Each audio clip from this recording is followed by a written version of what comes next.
Un sacerdote sumerio trepa las escaleras del Sigurat bajo la luz de la luna llena. Sus manos tiemblan mientras sostiene una tablilla de arcilla fresca. Esta noche, por primera vez en la historia humana, alguien está escribiendo el nombre de Dios. Bienvenidos una noche más a Somnialis, viajeros nocturnos. Cuéntanos desde qué rincón del mundo nos acompañas esta noche. Quizás desde una ciudad moderna donde las luces artificiales han borrado las estrellas. Pero hace 5000 años, el cielo nocturno lo era todo. Es el año 3200 antes de Cristo. Entre los ríos Tigris y Éufrates, en la tierra que los griegos llamarán Mesopotamia, la humanidad está dando un salto extraordinario. No solo están construyendo las primeras ciudades, no solo están inventando la escritura, están haciendo algo aún más audaz, están dándole nombre a lo innombrable, están organizando el cosmos, están creando, literalmente, los primeros dioses de la historia escrita. Esta noche vamos a descubrir cómo nacieron los dioses más antiguos que conocemos. Veremos cómo un panteón complejo surgió del barro y las cañas de los pantanos sumerios. Presenciaremos el momento en que la humanidad decidió que el caos del universo necesitaba nombres, historias, templos. Conoceremos a Anu, el cielo primordial, a Inanna, la diosa rebelde que descendió al inframundo, a Marduk, el dios que mató al caos y creó el mundo de su cadáver. Así que acomódate en la oscuridad, respira profundo.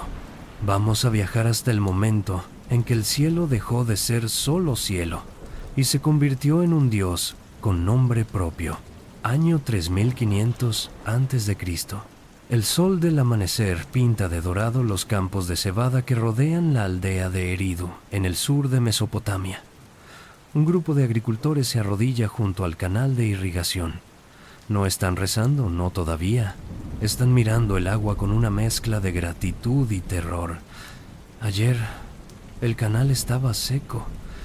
Esta mañana, fluye. Nadie sabe por qué. Nadie sabe cuándo volverá a secarse.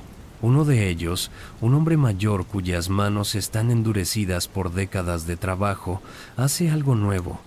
Toma un puñado de arcilla húmeda y le da forma. No es una herramienta, no es una vasija, es una figura. Tiene forma vagamente humana, pero es tosca, abstracta. La coloca junto al canal. Es una ofrenda, es una súplica.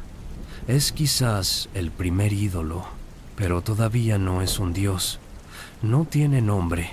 Para entender cómo nacieron los dioses de Mesopotamia, debemos comprender primero qué era Mesopotamia. La palabra significa entre ríos en griego.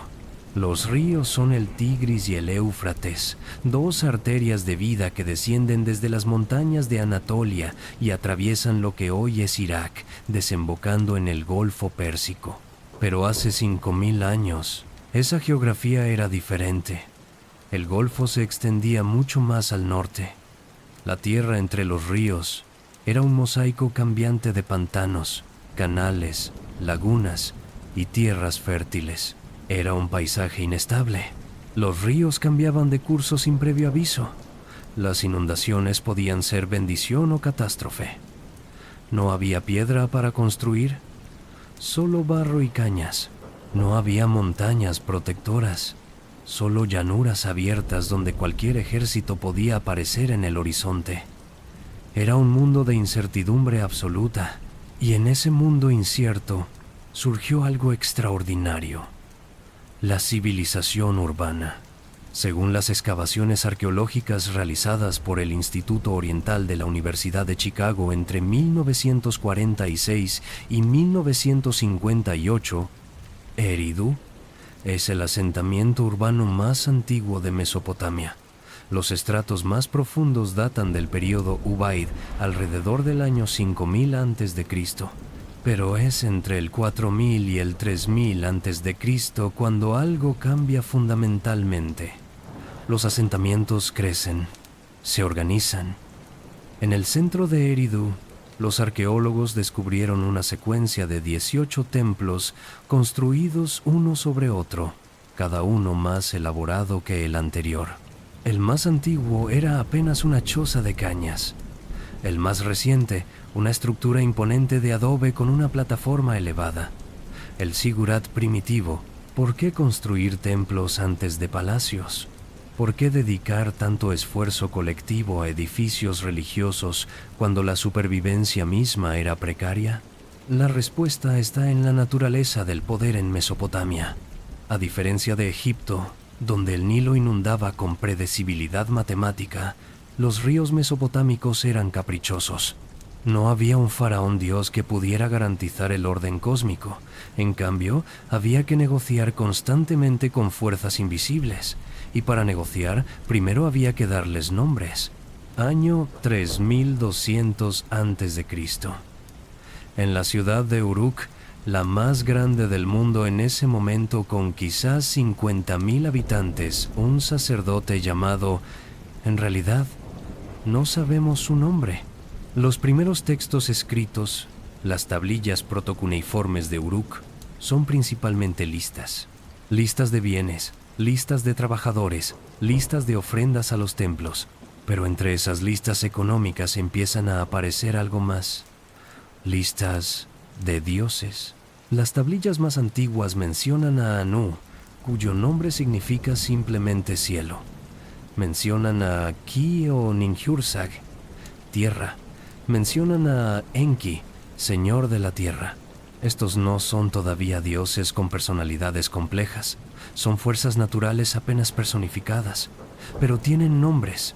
Y en Mesopotamia tener un nombre es tener existencia real.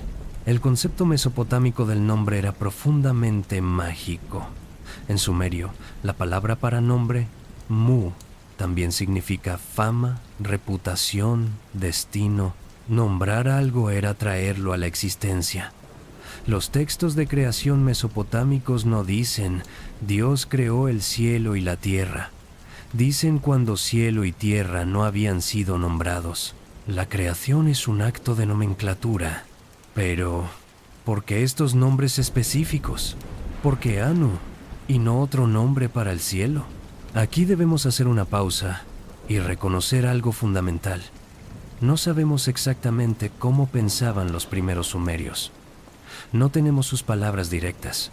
Los textos más antiguos son administrativos, no teológicos.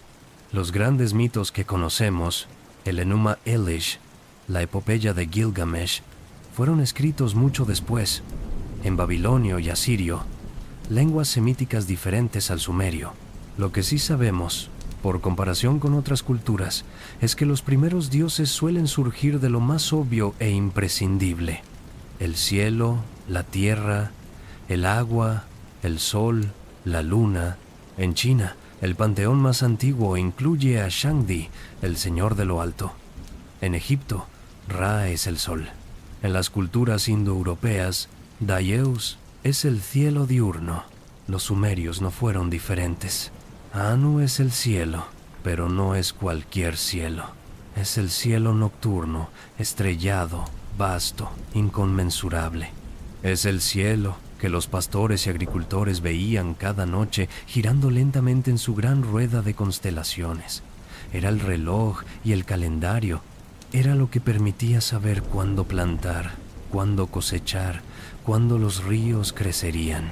Y era aterrador, porque ese cielo tan ordenado en apariencia podía mostrar señales caóticas, eclipses, cometas, tormentas que destruían cosechas. El cielo no era solo benévolo, era ambivalente, era poderoso y distante. Por eso Anu, en la teología madura sumeria, se convierte en un dios distante. Reina en el cielo más alto, pero rara vez interviene directamente. Es el rey de los dioses, pero delega el gobierno del mundo a dioses más cercanos, más activos. Año 3000 a.C. La ciudad de Uruk está en su apogeo. El rey sacerdote, que las leyendas posteriores llamarán Enmerkar, ordena la construcción del templo más grande jamás edificado, el Eana. la casa del cielo, está dedicado a dos deidades, Anu e Inanna. Aquí aparece algo fascinante. Inanna es muy diferente de Anu. No es una fuerza natural obvia. Es la diosa del amor, la guerra, la fertilidad, el deseo sexual, la estrella matutina y vespertina, es decir, el planeta Venus. Es contradictoria, caprichosa, violenta, seductora. Es todo lo que Anu no es. Cercana, emocional, impredecible. ¿Por qué el panteón necesitaba a Inanna? Porque la vida humana no es solo cielo y tierra, es también deseo, conflicto, pasión, muerte. Los sumerios estaban creando un panteón que reflejara no solo el cosmos natural, sino también el cosmos social y psicológico. Necesitaban dioses para la guerra porque hacían guerra. Necesitaban dioses para el amor porque amaban. Necesitaban dioses para la muerte porque morían. Y necesitaban que esos dioses tuvieran historias. Los primeros mitos que conocemos son fragmentarios, pero ya en el tercer milenio antes de Cristo hay evidencia de narrativas complejas. Una tablilla de Shuruppak, datada alrededor del 2600 a.C., contiene lo que parece ser parte de una historia sobre Inanna descendiendo al inframundo. Esta historia, el descenso de Inanna, es uno de los textos religiosos más antiguos y perturbadores que conservamos. Inanna decide visitar el inframundo, reino de su hermana Ereshkigal, la diosa de la muerte. Pasa por 7 puertas. En cada puerta debe quitarse una prenda, una joya, un símbolo de poder. Llega desnuda y vulnerable ante su hermana, quien la mata y cuelga su cadáver de un gancho. El mundo superior se marchita, nada crece, nada se reproduce. Los dioses, desesperados, negocian su regreso. Pero las leyes del inframundo son inflexibles. Nadie puede abandonarlo sin dejar un sustituto. Inanna vuelve. Encuentra a su amante Dumuzi sentado en su trono en lugar de llorarla, y furiosa, lo envía al inframundo en su lugar. Es una historia brutal. No hay moraleja reconfortante. Los dioses son crueles, egoístas, pasionales. ¿Por qué contar una historia así? Porque refleja la experiencia humana. La muerte es inevitable. El poder exige sacrificio. El amor y la traición son inseparables. Los sumerios no necesitaban dioses perfectos. Necesitaban dioses que explicaran por qué el mundo era como era, hermoso y terrible, ordenado y caótico, generoso y cruel. Y necesitaban sacerdotes que pudieran mediar entre humanos y dioses. Año 2800 a.C., en la ciudad de Nippur, centro religioso de Sumer, un escriba joven está aprendiendo su oficio. Su maestro le dicta listas de signos cuneiformes, listas de palabras sumerias y, crucialmente, listas de dioses. La tablilla que está copiando es extraordinaria. Se llama An-Anum, que significa Anu, cielo. Es una lista de más de 2000 nombres divinos, organizados jerárquicamente. En la cúspide está Anu. Debajo de él, 50 grandes dioses, cada uno con sus propios hijos, servidores, esposas, consejeros. Es un organigrama del cosmos. Esta lista no es solo teología, es burocracia celestial, porque los mesopotámicos, quizás más que cualquier otra cultura antigua, organizaron sus dioses como un estado. Había un rey de los dioses, Anu, que vivía en el cielo más alto. Había una asamblea de dioses mayores que tomaban decisiones colectivas. Había dioses administradores que supervisaban aspectos específicos del mundo. Enki gobernaba las aguas dulces subterráneas, el Apsu. Enlil controlaba el viento y las tormentas. Utu, que los semitas llamarían Shamash, era el sol y el dios de la justicia. Sin, también llamado Nana, era la luna. Cada dios tenía una ciudad terrestre donde residía su templo principal. Anu tenía Uruk, Enlil tenía Nippur, Enki tenía Eridu, Inanna tenía tanto Uruk como Savalam. Esta geografía sagrada no era arbitraria, reflejaba y legitimaba el poder político. Las ciudades más poderosas tenían los dioses más poderosos, o quizás era al revés. Adorar a ciertos dioses hacía poderosa a una ciudad. Año 2600 a.C. La primera dinastía de Ur está en su apogeo. El rey Mesannepada acaba de conquistar varias ciudades rivales. En cada ciudad conquistada, hace lo mismo. Restaura el templo del dios local y se proclama a sí mismo escogido por ese dios. No destruye los dioses enemigos, los incorpora a su panteón. Este es un patrón crucial en Mesopotamia. A diferencia del monoteísmo posterior, que no toleraba a otros dioses, o del politeísmo griego, que veía a los dioses extranjeros con sospecha, el sistema mesopotámico era inclusivo hasta el extremo. Más dioses significaban más poder, más alianzas, más legitimidad, pero esta inclusividad creaba problemas.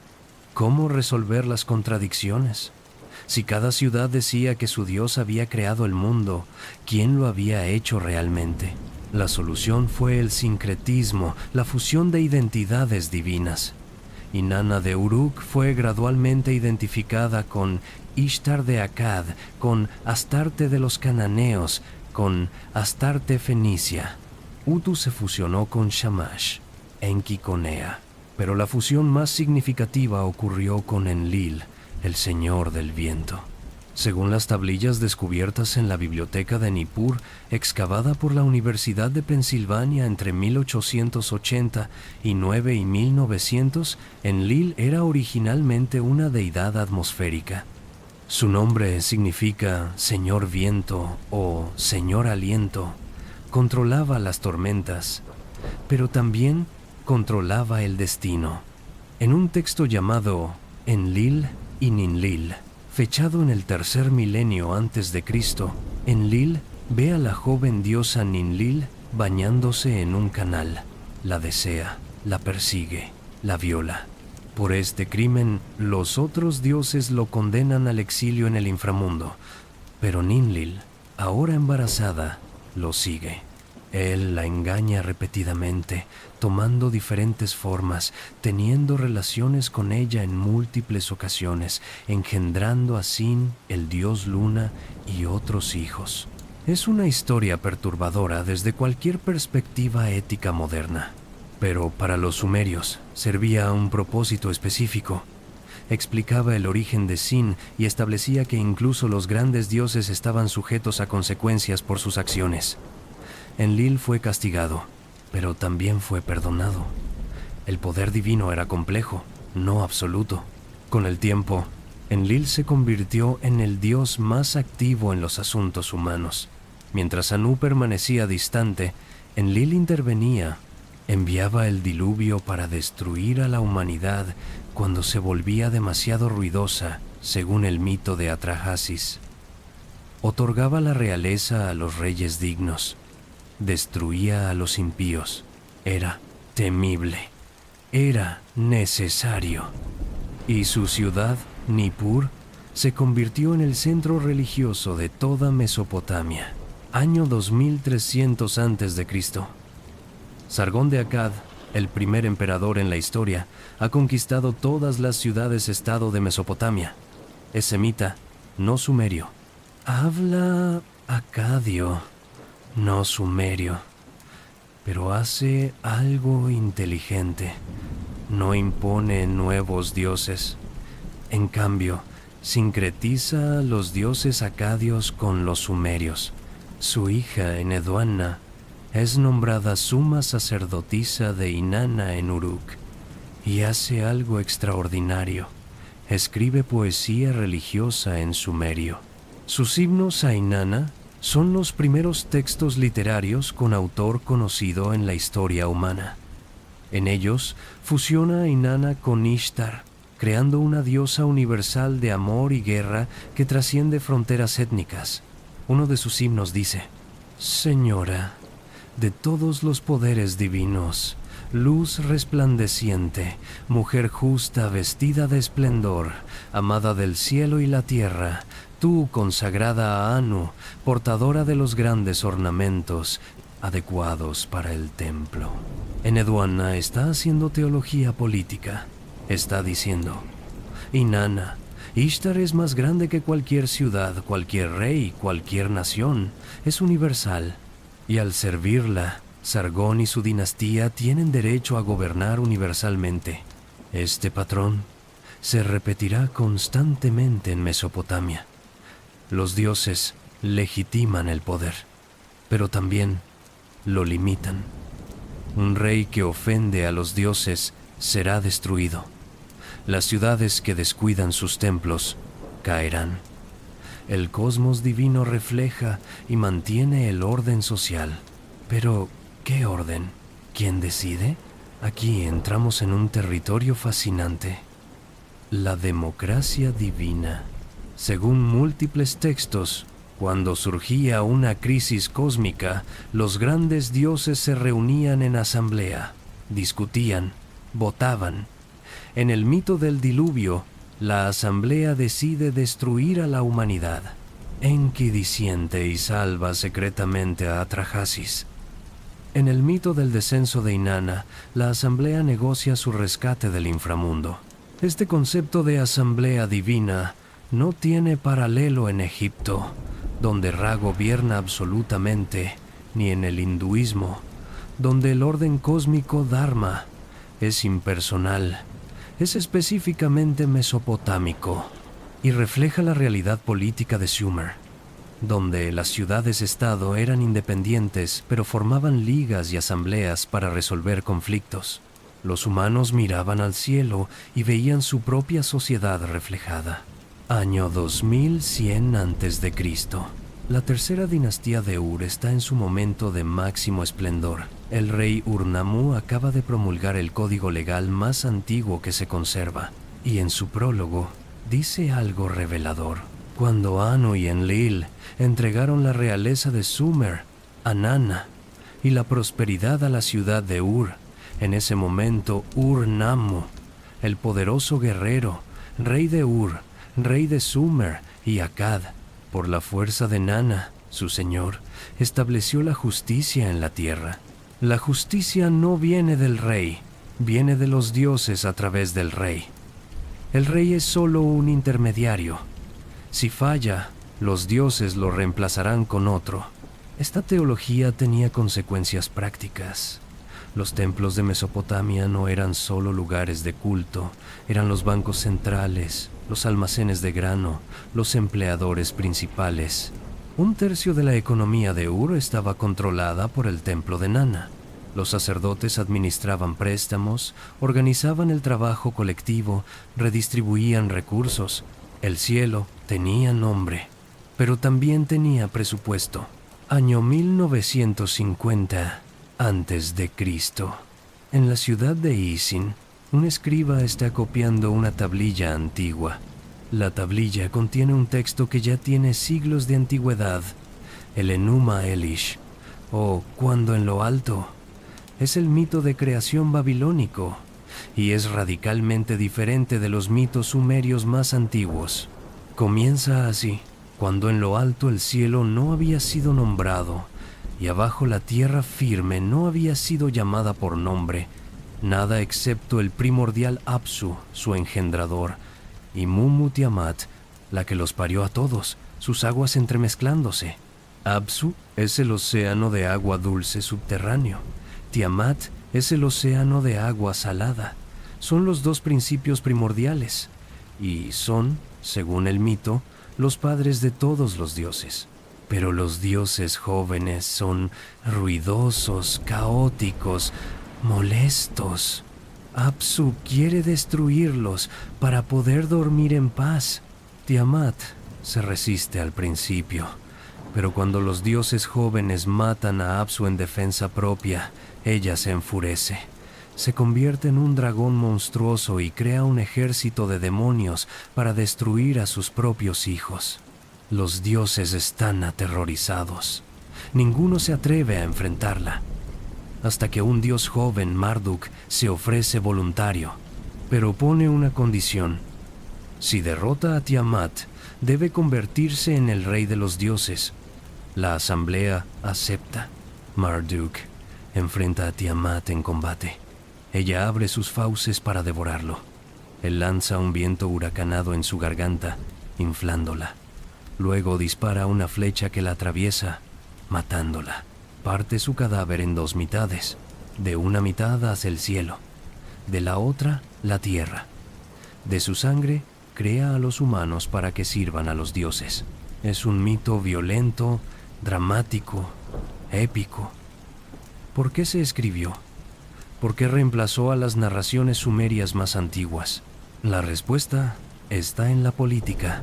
El Enuma Elish fue compuesto en Babilonia, probablemente durante el reinado de Hammurabi, alrededor del 1750 a.C. Babilonia era una ciudad relativamente joven. No tenía la antigüedad de Uruk o Eridu. Su dios, Marduk, no figuraba en las antiguas listas divinas. Era un advenedizo. Pero Hammurabi conquistó toda Mesopotamia y necesitaba legitimidad religiosa. El Enuma Elish proporcionó esa legitimidad. Explicaba que Marduk no había usurpado el poder. Lo había ganado legítimamente al salvar a los dioses del caos. Al derrotar a Tiamat, había creado el orden cósmico mismo. Es teología imperial. El dios de Babilonia es el rey de los dioses porque Babilonia es el centro del mundo. Pero el Enuma Elish es más que propaganda. Es también una profunda meditación sobre el orden y el caos. Tiamat no es simplemente malvada. Es el caos primordial, la materia informe de la que surge todo. Sin Tiamat no hay creación. Pero Tiamat sin límites es destrucción. Debe ser vencida, dividida, organizada. El acto de creación es un acto de violencia necesaria. Este concepto resuena en toda Mesopotamia. El cosmos no es naturalmente armonioso. Es el resultado de un conflicto constante entre orden y caos. Los dioses mantienen el orden, pero el caos siempre acecha, esperando regresar. Esta visión contrastaba profundamente con otras culturas. En Egipto, Maat, el orden cósmico, era eterno e inviolable. El caos, Isfet, era una aberración que debía ser eliminada completamente. En China, el Tao era el equilibrio natural entre Yin y Yang, orden y caos entrelazados armónicamente. En India, el ciclo de creación y destrucción era eterno, pero predecible. Mesopotamia era diferente. El orden era frágil. Debía ser renovado constantemente mediante rituales. Los templos debían ser reconstruidos. Los sacrificios debían ser ofrecidos. El Año Nuevo, durante el festival Akitu, se recitaba el Enuma Elish para recordar que Marduk había vencido al caos y debía seguir haciéndolo. Año 1600 a.C. El imperio babilónico de Hammurabi ha colapsado. Mesopotamia está dividida entre múltiples reinos. Los casitas controlan Babilonia. Los asirios están expandiéndose en el norte. Los elamitas amenazan desde el este. En esta época de fragmentación política, los dioses también se fragmentan, o más bien, se multiplican. Cada ciudad sigue adorando a su dios patrón, pero ahora hay una proliferación de dioses menores. Demonios, espíritus guardianes, genios protectores. El panteón que había sido relativamente ordenado en la época sumeria se ha vuelto laberíntico. Hay dioses para cada enfermedad. Lamashtu provoca abortos y mata bebés. Pazuzu, aunque también es un demonio, protege contra Lamashtu. Hay demonios del viento, los 7 Udug, que traen plagas. Hay dioses personales, pequeñas deidades protectoras asignadas a cada individuo al nacer. Este mundo está poblado de fuerzas invisibles, casi todas hostiles o caprichosas. Vivir es navegar un campo minado sobrenatural. Por eso los mesopotámicos desarrollaron la adivinación más sofisticada del mundo antiguo. En las bibliotecas de Nínive, excavadas por Austen Henry Layard en el siglo XIX, se encontraron miles de tablillas de presagios. Una serie, llamada Enuma Anu Enlil, contiene 70 tablillas que registran presagios celestes, eclipses, posiciones planetarias, fenómenos atmosféricos. Cada fenómeno está correlacionado con eventos históricos pasados. Si ocurrió un eclipse en cierta fecha y el rey murió, entonces un eclipse similar predice la muerte del rey actual. No es ciencia, pero tampoco es superstición ignorante. Es un intento sistemático de encontrar patrones en el caos, de hacer predecible lo impredecible. Y los dioses eran parte de ese sistema de predicción. En un texto llamado La Teología de Marduk, probablemente del primer milenio antes de Cristo, se propone una solución radical a la proliferación divina. Todos los dioses son aspectos de Marduk. Anu es Marduk como rey. Enlil es Marduk como señor. Ea es Marduk como sabio. Inanna es Marduk como estrella. Es un paso hacia el monoteísmo, pero solo un paso. Nunca se completó. Los mesopotámicos nunca pudieron simplificar sus dioses a uno solo. El cosmos era demasiado complejo, demasiado contradictorio. Año 1200 a.C. Los pueblos del mar están invadiendo todo el Mediterráneo oriental. El imperio hitita colapsa. Egipto casi cae. Babilonia es atacada repetidamente. En esta época de catástrofe, los textos religiosos se vuelven más oscuros. Un texto llamado Ludlul Bel Nemeki, o Alabaré al Señor de la Sabiduría, cuenta la historia de un hombre justo que sufre terriblemente. Pierde su posición, su salud, su familia. Los dioses parecen haberlo abandonado. Se pregunta, ¿por qué los dioses permiten que los justos sufran y los malvados prosperen? Es el libro de Job mesopotámico, pero la respuesta es diferente. En Job, Dios finalmente aparece y declara que los humanos no pueden entender sus caminos. En Ludlul, Marduk finalmente rescata al hombre, pero solo después de un sufrimiento prolongado e inexplicado. La lección no es que los dioses sean justos. La lección es que los dioses son incomprensibles. Esta teología del sufrimiento refleja la experiencia histórica de Mesopotamia. Era una tierra constantemente invadida, conquistada, destruida y reconstruida. Los dioses no protegían siempre. A veces parecían ausentes, a veces parecían crueles. ¿Por qué seguir adorándolos? Porque no había alternativa. Los dioses no eran opcionales, eran la realidad. El cielo tenía nombre, y ese nombre era poder. Año 900 a.C. El imperio neoasirio está en plena expansión. El rey Asurnasirpal II acaba de conquistar el Levante. En las paredes de su palacio en Calhú, actual Nimrud, hay relieves que muestran sus victorias, y en cada escena de batalla, flotando sobre el rey, hay un símbolo, un disco solar alado, con una figura humana dentro. Es Ashur, el dios nacional de Asiria. Ashur es fascinante, porque representa una transformación fundamental en la teología mesopotámica. Originalmente, Ashur era simplemente el dios de la ciudad de Ashur, una urbe comercial en el norte de Mesopotamia. No era particularmente importante en el panteón sumerio, pero cuando Asiria se convirtió en un imperio, Ashur debía convertirse en un dios imperial. Los teólogos asirios hicieron algo audaz. Declararon que Ashur era equivalente a Anu y Enlil combinados. era el Rey del cielo y el Señor del destino. Más aún, afirmaron que todos los dioses extranjeros eran realmente aspectos de Ashur. El Marduk babilónico, el Shamash solar, el Sin lunar, todos eran Ashur bajo diferentes nombres.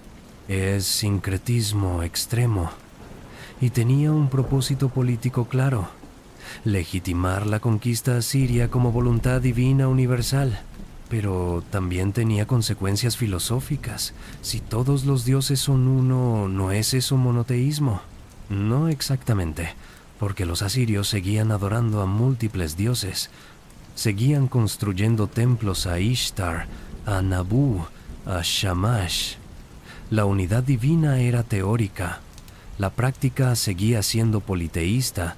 Año 721 a.C. El rey asirio Sargón II ha conquistado el reino de Israel. Miles de israelitas son deportados a Mesopotamia. Allí, por primera vez, entran en contacto directo con los grandes templos y los complejos rituales del panteón mesopotámico, y los rechazan absolutamente. Para los israelitas, Yahvé era el único Dios real.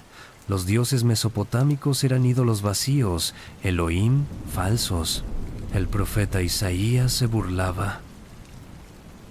¿Cómo podéis adorar algo hecho de madera y metal? El artesano toma un árbol, hace fuego con la mitad, cocina su comida, y con la otra mitad hace un dios y se postra ante él. Es un choque de cosmovisiones. Para los mesopotámicos, las estatuas divinas no eran representaciones, eran residencias. Mediante rituales complejos, el dios era invitado a habitar la estatua. La estatua se convertía en el dios. Se le daba comida, ropa, se le llevaba en procesión. Era tratada como una persona viva porque, en cierto sentido, lo era. Los israelitas veían esto como idolatría absurda. Los mesopotámicos veían el iconoclasmo israelita como ateísmo peligroso, pero el encuentro no fue unilateral. Los textos bíblicos escritos durante el exilio babilónico, especialmente el Génesis, muestran influencia mesopotámica evidente. El relato de la creación en 6 días tiene paralelos con el Enuma Elish. El diluvio de Noé es casi idéntico al diluvio de Atrahasis y Utnapishtim en la epopeya de Gilgamesh. La Torre de Babel es claramente un sigurat, pero hay una diferencia crucial. En Mesopotamia estos eventos involucran a múltiples dioses en conflicto. En la Biblia hay un solo Dios todopoderoso. El monoteísmo israelita se forjó, en parte, como reacción contra el politeísmo mesopotámico. Definió lo que no era. No múltiples dioses, no imágenes divinas, no caos primordial. Año 612 a.C. Nínive, la capital del imperio neoasirio, cae ante una coalición de medos y babilonios. Es destruida tan completamente que desaparece de la memoria histórica. Cuando Jenofonte pasa junto a sus ruinas 2 siglos después, no sabe qué ciudad es. El dios Ashur no salvó a Asiria. Su imperio de los dioses colapsó. Babilonia renace.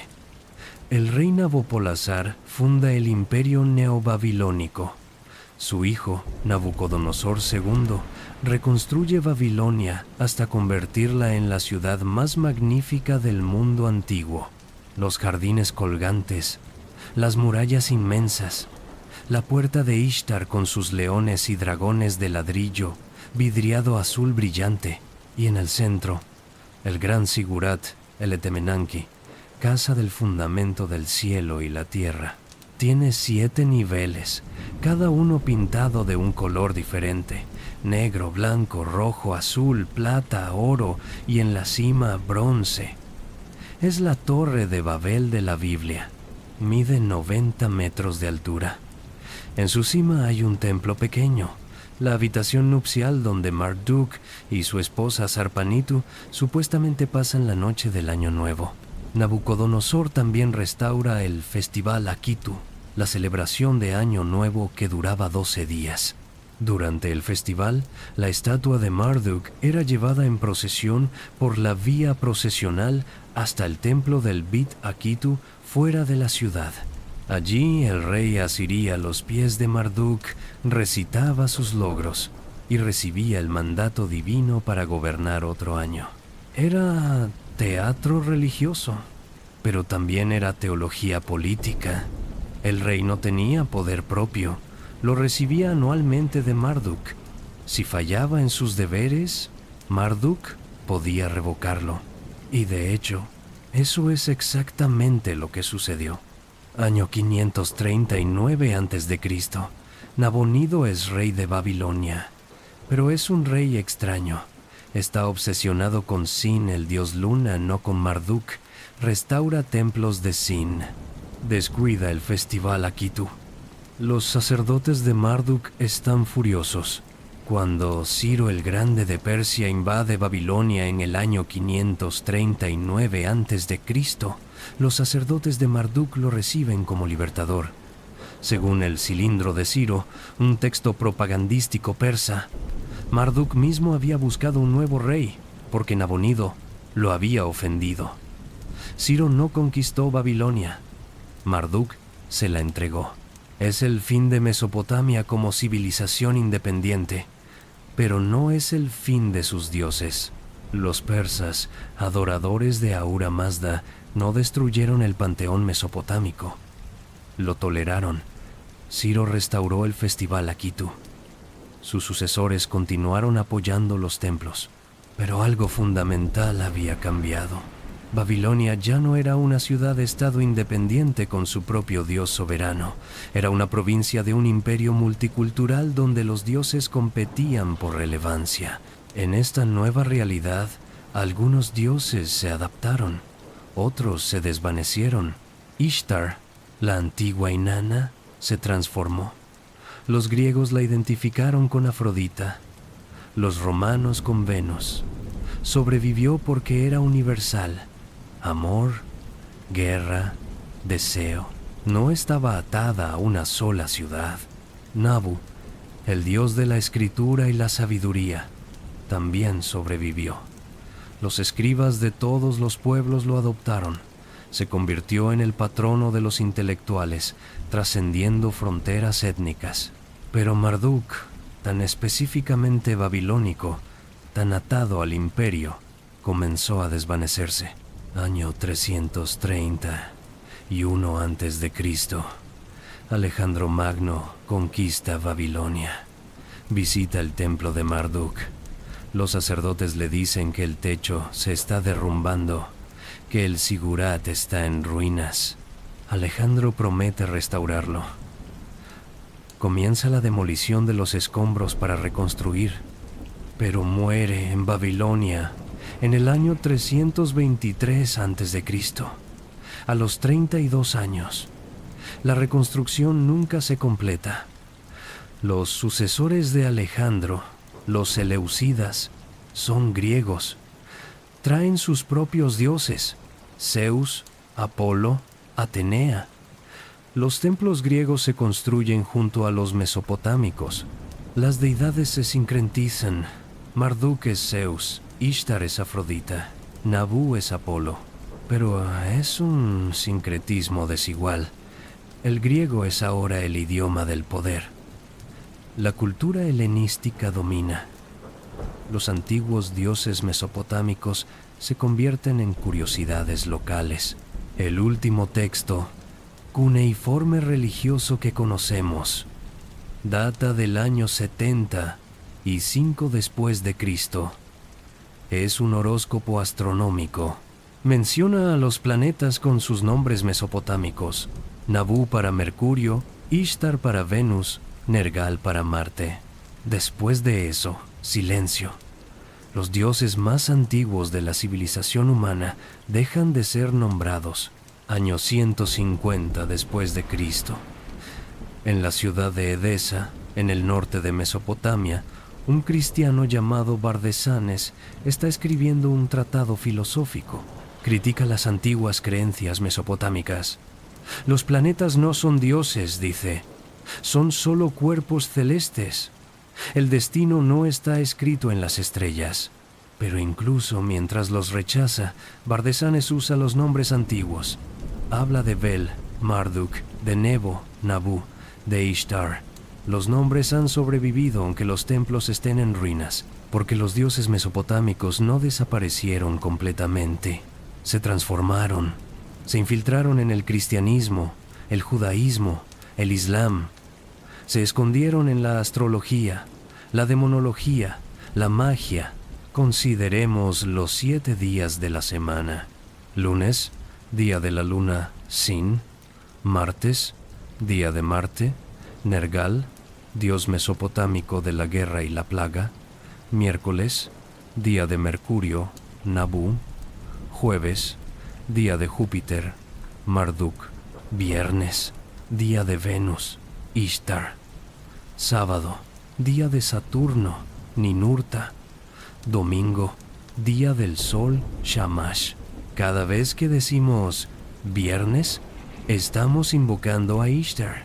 Cada vez que consultamos un horóscopo, estamos usando la astrología babilónica que correlacionaba posiciones planetarias con eventos terrestres.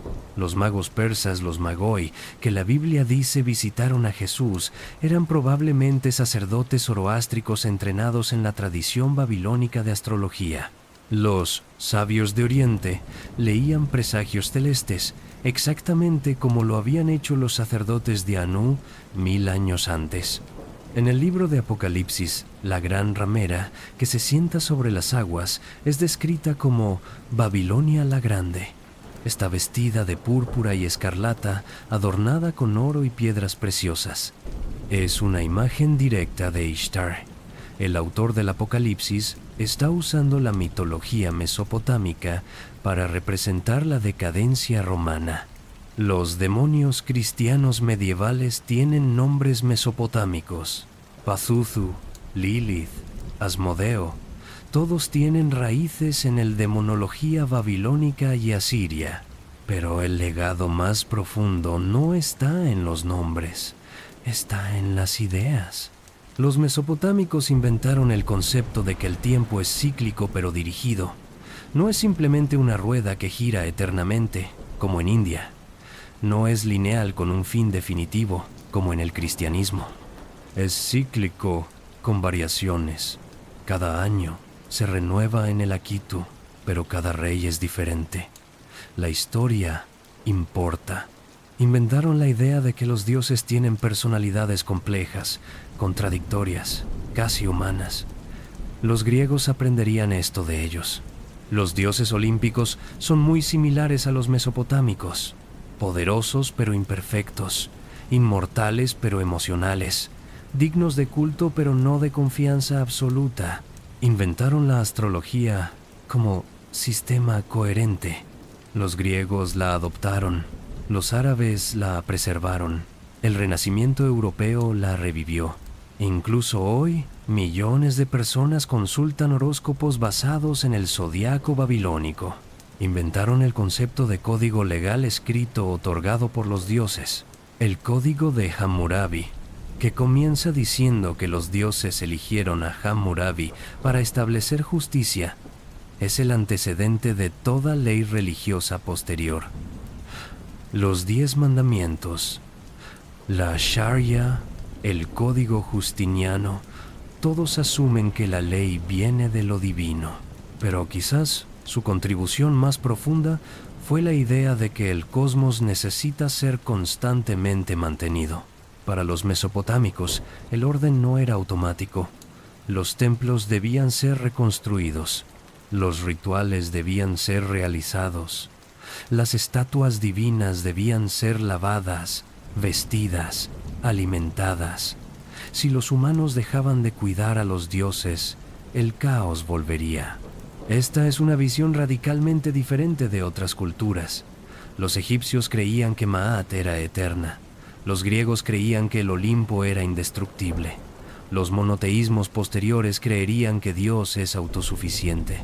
Pero Mesopotamia decía, somos co-creadores. Los dioses nos necesitan tanto como nosotros a ellos. Sin nuestro trabajo, sin nuestros rituales, sin nuestras palabras, el cosmos se desmoronaría. Es una visión profundamente humilde y profundamente orgullosa simultáneamente. Somos pequeños ante los dioses, pero somos esenciales. Año 1849. El arqueólogo británico Austen Henry Layard está excavando en Nínive, en el actual Irak. Descubre la biblioteca del rey Asurbanipal, más de 30.000 tablillas de arcilla. Es el hallazgo arqueológico más importante del siglo XIX. Entre esas tablillas está la epopeya de Gilgamesh, el texto literario más antiguo del mundo. La historia de un rey que busca la inmortalidad, fracasa y aprende a aceptar su mortalidad. Es profundamente conmovedora, es profundamente humana. Cuando los primeros traductores descifran el pasaje del diluvio y se dan cuenta de que es casi idéntico al diluvio bíblico, hay un escándalo. La Biblia no es original, tomó sus historias de Mesopotamia. Es un shock cultural, pero también es una revelación. La civilización mesopotámica no era una nota al pie de la historia bíblica, era la fuente. Era el manantial del que brotó gran parte de la cultura occidental. En el siglo XX, las excavaciones continúan. Uruk, Ur, Eridu, Nippur, Babilonia. Cada pala revela más tablillas, más himnos, más mitos, más listas de dioses. Y con cada descubrimiento, el panteón mesopotámico se vuelve más complejo, más rico, más contradictorio. No hay una teología unificada, no hay un texto sagrado definitivo. En cambio, hay 3.000 años de debates, sincretismos, revisiones, competencias entre ciudades, entre reyes, entre sacerdotes. Los dioses mesopotámicos son documentos históricos vivos. Registran cómo cambiaban las sociedades, cómo se fusionaban las culturas, cómo el poder político se traducía en poder teológico. Son también, simplemente, grandes historias. Inanna descendiendo al inframundo, desnudándose puerta tras puerta hasta quedar vulnerable. Gilgamesh llorando a su amigo Enkidu, negándose a enterrarlo hasta que los gusanos caen de la nariz del cadáver. Marduk partiendo el cuerpo de Tiamat para crear el cielo y la tierra. Ishtar amenazando con romper las puertas del inframundo y dejar que los muertos devoren a los vivos si no le permiten vengarse. Son historias de poder, traición, amor, muerte, creación, caos. Son las primeras grandes narrativas de la humanidad y siguen resonando porque hablan de experiencias universales. Año 2006. Irak está en guerra. Soldados estadounidenses acampan en Babilonia. Usan el sitio arqueológico como base militar. Los tanques destruyen el pavimento antiguo. Los helicópteros erosionan las ruinas con sus rotores. Los arqueólogos están horrorizados. Babilonia, la ciudad de Marduk, la ciudad de Hammurabi, la ciudad donde se escribió el código legal más antiguo, está siendo dañada irreparablemente. Pero también hay una ironía trágica. Mesopotamia ha sido zona de guerra durante 5.000 años. Los acadios conquistando a los sumerios, los asirios conquistando a los babilonios. Los persas, los griegos, los partos, los sasánidas, los árabes, los mongoles, los otomanos, los británicos, los estadounidenses. La tierra entre ríos ha visto más imperios levantarse y caer que ninguna otra región del mundo. Y los dioses han observado cada conquista. O quizás no. Quizás los dioses murieron hace 2.000 años cuando el último sacerdote cuneiforme cerró el último templo. O quizás nunca murieron. Quizás simplemente cambiaron de forma. Cada vez que un científico mira las estrellas y busca patrones, está haciendo lo que hacían los sacerdotes de Anu. Cada vez que un abogado argumenta que la ley debe ser justa, está invocando el espíritu de Shamash, el dios solar de la justicia. Cada vez que alguien desafía las normas de género, está canalando a Inanna, que era mujer y hombre, amor y guerra, cielo e inframundo. Los nombres han cambiado. Los templos están en ruinas. Las tablillas están en museos. Pero las preguntas que los mesopotámicos hicieron siguen sin respuesta. ¿Por qué existe el sufrimiento? ¿Cómo debemos vivir ante la muerte? ¿Qué nos deben los poderosos? ¿Cómo mantenemos el orden frente al caos? Ellos respondieron con dioses. Nosotros respondemos con filosofía, ciencia, política. Pero seguimos preguntando, seguimos nombrando, seguimos tratando de convertir el caos en cosmos. El cielo ya no tiene nombre, pero seguimos mirándolo, buscando respuestas. Año 2023. En el Museo Británico de Londres, una mujer está de pie frente a una tablilla de arcilla del tamaño de su mano. Data del año 1650 a.C. Contiene un himno a Ishtar. La mujer no lee cuneiforme, no sabe sumerio ni acadio. Pero algo en la tablilla la conmueve.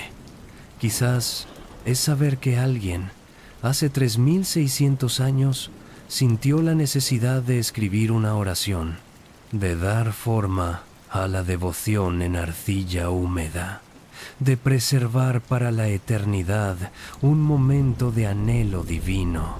Esa tablilla sobrevivió a imperios, guerras, inundaciones, miles de años de olvido.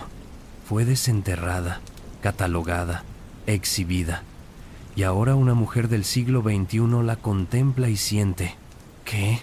¿Conexión? ¿Curiosidad? ¿Melancolía por un mundo de dioses perdidos? Los dioses mesopotámicos nos confrontan con una pregunta incómoda. ¿Qué es un dios muerto? Cuando el último creyente muere, cuando el último templo se derrumba, cuando el último texto es olvidado, ¿deja de existir un dios? ¿O simplemente duerme, esperando ser redescubierto?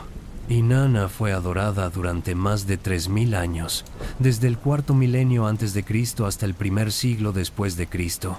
30 siglos de oraciones, sacrificios, procesiones, himnos, millones de personas que creyeron absolutamente que ella era real, que escuchaba, que actuaba en el mundo. ¿Estaban todos equivocados? Es fácil decir que sí desde nuestra perspectiva moderna y secular, pero hagamos el ejercicio de imaginar. Imagina ser un campesino sumerio en el año 2500 a.C. Has vivido toda tu vida en una aldea junto al Éufrates. Tu mundo mide quizás 50 kilómetros de diámetro. Todo lo que sabes te lo han enseñado los ancianos, que lo aprendieron de sus ancianos. Te dicen que Inanna gobierna el planeta Venus, que ella es la estrella de la mañana y del atardecer. Cada noche ves esa estrella brillar más intensamente que cualquier otra. Es hermosa, es constante, es misteriosa, porque aparece y desaparece según patrones que no entiendes, pero que los sacerdotes pueden predecir. Los sacerdotes dicen que Inanna es caprichosa, pasional, peligrosa, y tu experiencia del mundo confirma esto. El amor es caprichoso, la guerra es repentina, la fertilidad es impredecible. Venus brilla en el cielo, Inanna gobierna en el cielo. No es metáfora, es observación directa. Cuando tu esposa está en trabajo de parto, oras a Inanna, le ofreces cerveza y pan. Tu esposa sobrevive, el bebé vive. ¿Fue Inanna? No puedes probarlo, pero tampoco puedes descartarlo. Y el riesgo de no agradecer a la diosa es demasiado grande. Esta es la lógica de la creencia politeísta. No es credulidad. Es pragmatismo en un mundo incomprensible. Los dioses mesopotámicos no exigían fe ciega, exigían ritual correcto. No importaba si creías en Marduk, importaba que atendieras su templo, que participaras en el Akitu, que cumplieras con tus obligaciones cúlticas. Es una religión de ortopraxis, no de ortodoxia. Práctica correcta, no creencia correcta. Esto contrasta radicalmente con el monoteísmo abrahámico. Para un cristiano, musulmán o judío, lo que crees es fundamental. La fe es el requisito primario. Las obras fluyen de la fe, pero para un mesopotámico, la creencia personal era casi irrelevante. Los dioses existían independientemente de tu opinión sobre ellos. Tu trabajo era mantener la relación apropiada con ellos mediante ritual, no mediante convicción interna. Esta diferencia tiene consecuencias profundas. El politeísmo mesopotámico era inherentemente tolerante. Si tu ciudad adoraba a Marduk y mi ciudad adoraba a Ashur, no había necesariamente conflicto. Simplemente teníamos diferentes patrones. Podríamos incluso acordar que Marduk y Ashur eran aspectos del mismo poder cósmico, bajo diferentes nombres. El monoteísmo, por definición, es menos flexible. Si solo hay un Dios verdadero, todos los demás son falsos. Esta lógica ha motivado incontables guerras religiosas, persecuciones, inquisiciones. No estoy romantizando Mesopotamia. Sus guerras eran brutales, sus conquistas sangrientas, pero raramente se peleaba por teología. Se peleaba por tierra, agua, tributos. Los dioses legitimaban la guerra, pero no la causaban. Sin embargo, el sistema tenía sus propias patologías. La principal era la ansiedad constante. Si hay miles de dioses, demonios y espíritus, todos con agendas propias, nunca puedes estar seguro de haber apaciguado a todos. ¿Olvidaste un ritual? ¿Ofendiste a una deidad menor? ¿Es por eso que tu cosecha fracasó? ¿Que tu hijo enfermó? ¿Que tu negocio está fallando? Los textos mesopotámicos están llenos de esta ansiedad. Listas interminables de posibles ofensas, rituales de purificación que duran días, oraciones que repiten: aunque no sé qué Dios ofendí, aunque no conozco mi pecado, aunque no entiendo mi transgresión, por favor perdóname. Es exhaustivo. Es una religión de inseguridad cósmica. Quizás por eso el monoteísmo eventualmente triunfó. Ofrecía claridad, un Dios, un conjunto de leyes, un camino de salvación, simple, directo, pero también perdimos algo en esa simplificación. Perdimos la complejidad de un cosmos donde diferentes fuerzas están en tensión constante, donde no hay respuestas fáciles, donde el bien y el mal no están claramente divididos porque los mismos dioses son ambiguos. Inanna salva y destruye, Marduk crea y mata, Enlil es justo y vengativo. Esta ambigüedad moral refleja la experiencia humana real mejor que cualquier teodicea monoteísta. El mundo no es simple. El sufrimiento no siempre tiene un propósito. La justicia no siempre prevalece. Los dioses mesopotámicos no pretendían resolver estas contradicciones. Las encarnaban. En el año 1918, el poeta británico Wilfred Owen escribió desde las trincheras de la Primera Guerra Mundial: ¿qué requiems pueden cantarse para quienes mueren como ganado? Los jóvenes soldados muriendo en el barro, gaseados, destrozados por artillería, sin sentido, sin propósito. Es una visión muy mesopotámica. Los dioses distantes, indiferentes o impotentes. La humanidad sufriendo sin explicación satisfactoria. El cosmos indiferente a la justicia humana. Quizás por eso, en momentos de catástrofe colectiva, el politeísmo antiguo resuena. Cuando el mundo parece caótico, sin sentido, gobernado por fuerzas arbitrarias, los dioses mesopotámicos nos dicen: siempre fue así. No hay plan divino. Hay solo fuerzas en conflicto. Tu trabajo es navegar lo mejor que puedas. Es una sabiduría dura, pero quizás honesta. En el siglo XXI hay un pequeño renacimiento de interés en los dioses antiguos. Movimientos neopaganos que intentan reconstruir rituales a Inanna. Artistas que usan la iconografía de Ishtar. Feministas que ven en Inanna un modelo de poder femenino no domesticado. Son sinceros, pero también es complicado. No podemos realmente recuperar esos dioses. El contexto que les dio sentido, la civilización urbana de Mesopotamia con sus templos, sus sacerdotes, sus sistemas económicos entrelazados con el culto, todo eso está irrecuperablemente perdido. Un himno moderno a Inanna no es lo mismo que un himno sumerio. El sumerio vivía en un mundo donde Inanna era obviamente real. Venus brillaba cada noche.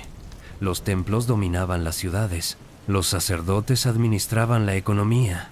Todo reforzaba constantemente la realidad de los dioses. Nosotros vivimos en un mundo donde Venus es un planeta sin atmósfera respirable, donde los templos son ruinas turísticas, donde la economía funciona sin sacrificios divinos. Podemos apreciar intelectualmente a Inanna, podemos admirar sus mitos, pero no podemos creer en ella de la manera que lo hacían los antiguos, a menos que reconozcamos que los dioses nunca fueron entidades literales en el cielo. Eran formas de organizar la experiencia humana. Eran metáforas vivas, sistemas de significado, herramientas para navegar la complejidad del cosmos. Visto así, Inanna no está muerta, está dormida, esperando ser despertada por cualquiera que necesite su particular forma de sabiduría. El poder del deseo, la violencia del amor, el coraje de descender al inframundo personal, la capacidad de autotransformación radical. Los nombres cambian, los rituales evolucionan, pero las experiencias humanas que los dioses mesopotámicos representaban son eternas. Seguimos amando y perdiendo. Seguimos construyendo y viendo destruirse lo que construimos. Seguimos buscando justicia en un mundo injusto. Seguimos mirando el cielo nocturno y preguntándonos qué significa. Los primeros mesopotámicos que miraron ese cielo y decidieron darle nombre, iniciaron algo que nunca ha terminado realmente. La búsqueda humana de significado en el cosmos, el intento de convertir el caos en orden mediante palabras, rituales, historias. El cielo tenía nombre: Anu, Enlil, Inanna, Marduk.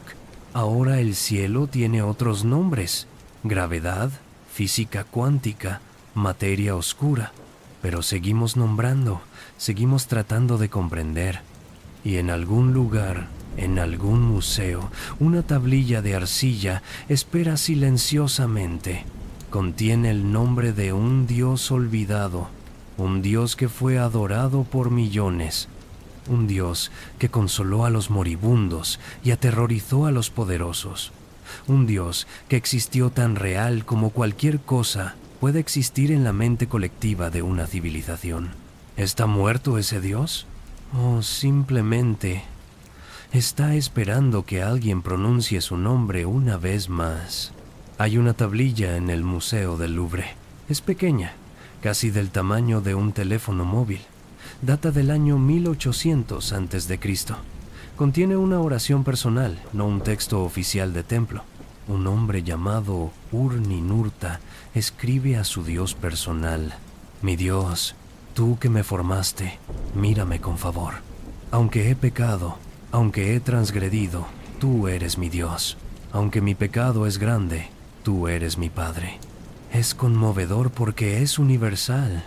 4000 años separan a Ur-Ninurta de nosotros. Su civilización está extinta, su ciudad destruida, su Dios olvidado. Pero su súplica resuena. El deseo de ser visto, perdonado, recordado. Los dioses mesopotámicos no nos ofrecen respuestas fáciles. No nos prometen vida eterna ni justicia cósmica, pero nos ofrecen algo quizás más valioso, un espejo de nuestra propia complejidad. Somos como Inanna, descendiendo a nuestros propios inframundos, despojándonos de máscaras. Somos como Gilgamesh, enfrentando la mortalidad y aprendiendo a vivir con ella. Somos como los primeros escribas de Uruk, tratando de dar nombre a lo innombrable, de convertir el caos en cosmos mediante palabras. La civilización mesopotámica cayó, pero su pregunta fundamental permanece: ¿Cómo vivimos en un mundo que no entendemos completamente, que no controlamos, que no nos garantiza justicia ni sentido? Los mesopotámicos respondieron: nombramos, ritualizamos, construimos templos no porque los dioses los necesiten, sino porque nosotros necesitamos construir. Contamos historias no porque sean literalmente verdaderas, sino porque son verdaderas en el sentido más profundo. Iluminan la experiencia humana. Y quizás esa es la lección final. No necesitamos creer en Anu o Marduk, pero podemos aprender de una civilización que enfrentó el caos y respondió con creatividad, no con desesperación, que miró el cielo vasto e indiferente y decidió darle 1000 nombres, que convirtió el barro y las cañas en templos que tocaban las nubes. Antes de despedirnos, una pregunta para ti, viajero nocturno. Si tuvieras que dar nombre a una fuerza del universo, ¿cuál sería? ¿El dios de las pequeñas misericordias cotidianas? ¿La diosa de las oportunidades perdidas? ¿El dios de los trenes perdidos que te salvaron de accidentes? ¿La diosa de las 3 de la madrugada cuando no puedes dormir? Comparte en los comentarios. Creemos juntos un panteón moderno, no para adorarlo, sino para reconocer las fuerzas, nombradas o no, que dan forma a nuestras vidas. Y si este viaje por Mesopotamia te ha conmovido, cuéntanos, ¿sobre qué civilización antigua te gustaría que habláramos próximamente? ¿Los misterios de los druidas celtas? ¿Los dioses del Nilo? ¿Las deidades olvidadas de Mesoamérica? Tu voz da forma a Somnialis. Eres parte de esta comunidad nocturna de buscadores, soñadores, curiosos insomnes. Si estas historias iluminan tus noches, considera suscribirte. No lo hacemos por números. Lo hacemos porque cada suscriptor nos dice: hay alguien más ahí afuera que se pregunta sobre los nombres olvidados del cielo. Alguien más que encuentra consuelo en las historias antiguas. Alguien más que cree que la historia no es solo datos, sino sabiduría para vivir. Somos una comunidad pequeña pero profunda, y cada voz, cada suscripción, cada comentario nos recuerda por qué hacemos esto: para preservar las historias que merecen ser recordadas, para dar voz a los silenciados por milenios, para encontrar en el pasado remoto algo urgentemente relevante para el presente. La noche es profunda ahora. Donde quiera que estés, el mismo cielo que los sumerios nombraron está sobre ti. Las mismas estrellas, siguiendo los mismos patrones eternos. Quizás, si escuchas muy atentamente en el silencio nocturno, puedes oír ecos. El canto de un sacerdote en un zigurat en ruinas. El susurro de tablillas de arcilla secándose al sol. El murmullo de oraciones en una lengua que nadie ha hablado en 2000 años. No están realmente ahí, por supuesto, pero tampoco están completamente ausentes, porque recordamos. Y en el recuerdo, algo de esos dioses antiguos vive todavía. El cielo tenía nombre. Ahora sabemos esos nombres, y al saberlos, al pronunciarlos una vez más en la oscuridad, les damos un tipo de vida, efímera, tenue, pero real. Así que mientras te preparas para dormir, mientras cierras los ojos y dejas que la oscuridad te envuelva, recuerda, estás haciendo lo que innumerables humanos han hecho durante 5000 años, entregándote a las fuerzas que no controlas, confiando en que el sol volverá, que despertarás de nuevo. Los dioses mesopotámicos no pueden prometerte nada, pero te ofrecen compañía. La compañía de todos los que han mirado la misma oscuridad y decidido nombrarla en lugar de temerla. Buenas noches, viajero. Que tu sueño sea profundo, que tus sueños sean vastos y que, al despertar, recuerdes, una vez el cielo tenía nombre. Y ahora tú también conoces esos nombres. Hasta la próxima noche en Somnialis.